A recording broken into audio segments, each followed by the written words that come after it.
Muy buenas a todos, soy el profesor Darío, bienvenidos a mi canal y hoy vamos a realizar un ejercicio de transformadores. Bueno, primero que nada el enunciado nos va a decir que tenemos un transformador de 25 kVA donde va a tener un primario con una tensión nominal de 13.200 voltios y una tensión del secundario de 231 voltios. Va a tener 50 Hz de frecuencia y vamos a tener que encontrar las impedancias del circuito equivalente referido tanto al lado de alta tensión. Perfecto, vamos a tener los dos tipos de ensayos.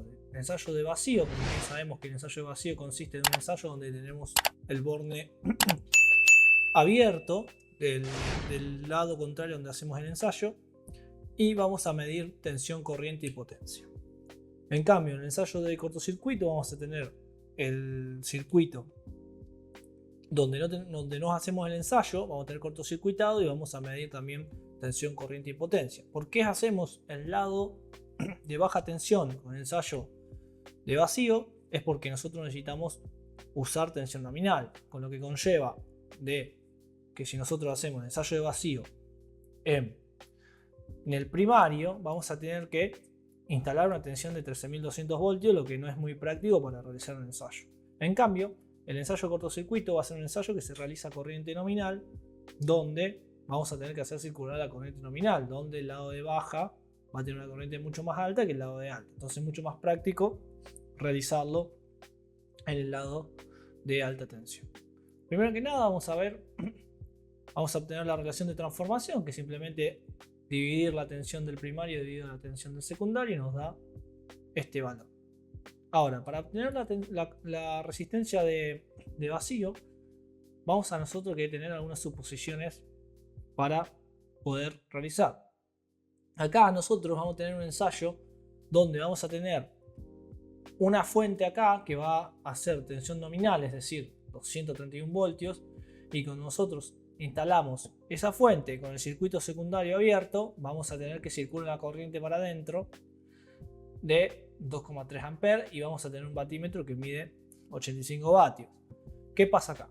Nosotros vamos a tener que obtener estas dos resistencias, pero fíjense que antes de esas dos resistencias nosotros vamos a tener esta impedancia que sería de la bobina del secundario. Entonces, nosotros sabemos que la corriente de vacío es una corriente muy pequeña a comparación de las corrientes que trabaja. Esa corriente de vacío va a generar una caída de tensión acá que va a ser totalmente despreciable, así que vamos a poder eliminar esta rama para poder obtener estas resistencias. Entonces, esta tensión B2, que sería la tensión de vacío en este caso, la tensión del ensayo, va a estar aplicada directamente a esta resistencia y a esta reactancia. Entonces, para obtener simplemente nosotros tenemos que la fórmula de potencia es tensión al cuadrado sobre R. Como esta tensión está aplicada a esta resistencia, podemos despejarla de ahí y nos da un valor de 627,78 ohmios. Lo que tenemos que tener cuidado acá es que si nosotros realizamos el ensayo de vacío del lado secundario, esta resistencia está referida al lado secundario, así que vamos a tener que pasarla en algún momento. Entonces, para poder pasar la resistencia del secundario al primario es cuestión de multiplicarla por A cuadrado, que es la relación de transformación que anteriormente calculamos y nos da este valor muy grande. Es lógico que nos dé un valor grande. Fíjense que esta resistencia, si nosotros pondríamos una tensión nominal en el primario, vamos a tener que esa tensión va a caer acá. Entonces tiene que haber una corriente totalmente pequeña de vacío. Por eso tenemos una resistencia muy grande que va a impedir que pase corriente. De igual manera vamos a calcular la reactancia de vacío. Primero que nada vamos a obtener el factor de potencia de lo que es la corriente de vacío. Fíjense, nosotros vamos a tener que vamos a estar inyectando una potencia, vamos a estar inyectando una corriente y una tensión. Tenemos que la fórmula de potencia activa va a ser la tensión por la corriente por el coseno de phi, y nosotros de ahí vamos a poder despejar el coseno de phi, que nos va a dar 0,16 con un ángulo de 80 grados. Nosotros vamos a tener que ese ángulo va a ser indistinto si está del lado del primario o del secundario. No hay que hacer ningún tipo de transformación para pasar el coseno del phi de un lado para el otro. No es que está referido a un lado y del otro no. El ángulo de impedancia va a ser el mismo visto de cualquier lado. Lo que va a cambiar va a ser el módulo de impedancia. Obviamente vista del primario va a ser mucho más grande y vista del secundario va a ser mucho más chica. Entonces ya tenemos el coseno y el ángulo de esa impedancia de vacío. ¿Para qué queremos ese ángulo? Ese ángulo nosotros lo vamos a querer obtener. En realidad este ángulo es de la corriente, perdón, no es de la impedancia de vacío, porque acá tenemos dos elementos en paralelo. Es de la corriente de vacío, o sea, es el ángulo que desfasa la tensión con la corriente. Y acuérdense que es una corriente inductiva, entonces este ángulo va a ser negativo. ¿Por qué una corriente inductiva? Porque un transformador está compuesto por puramente bobinas, no tiene condensador. Entonces con ese ángulo vamos a poder desarmar la corriente que nosotros estamos inyectando, porque nosotros solamente tenemos el módulo.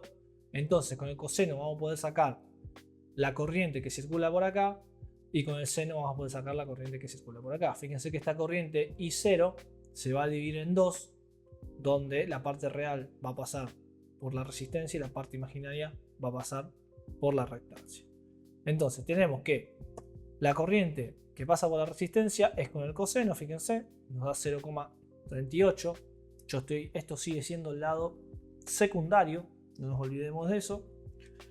Y la corriente magnetizante va a ser 2,27 amperios.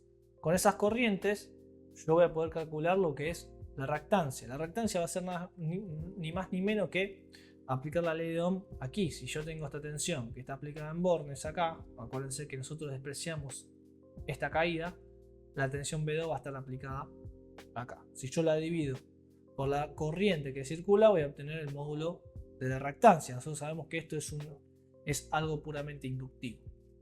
Entonces, continuamos.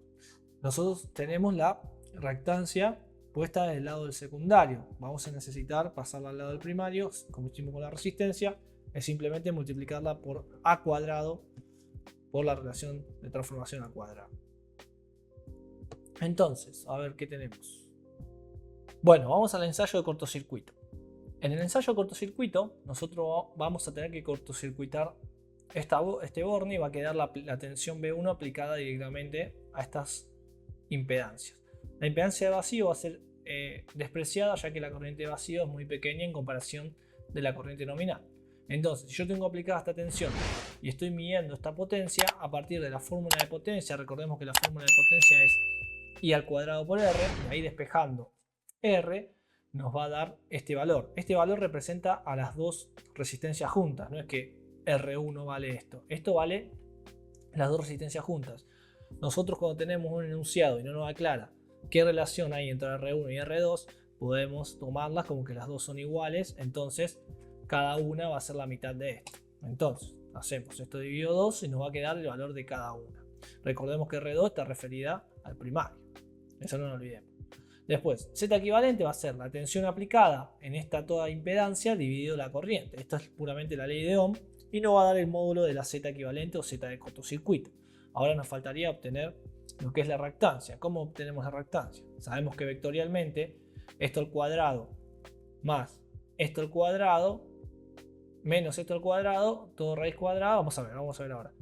Fíjense que la reactancia es Z al cuadrado menos R al cuadrado sobre raíz cuadrada. Esto no viene más de hacer Pitágoras. Recordemos que esto es una suma vectorial. La impedancia está compuesta por la parte imaginaria y la parte real. O sea, Z equivalente es igual a R más JX. Si nosotros lo pasamos aplicando el teorema de Pitágoras, vamos a tener que Z al cuadrado es igual a X al cuadrado más R al cuadrado. Ahí vamos a sacar X. Recordemos que este X va a estar representando las dos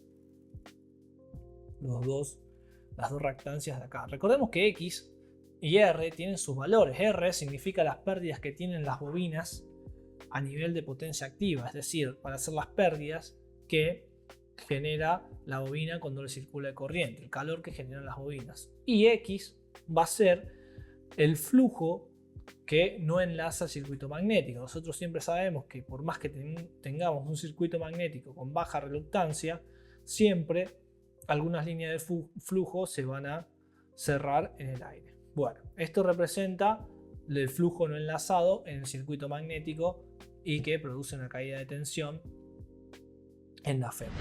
Entonces vamos a tener que esta reactancia representa ese flujo disperso. Y esta reactancia de acá representa el flujo que circula por el circuito magnético. Y estas son las pérdidas de Foucault y la pérdida por histéresis que generan calor.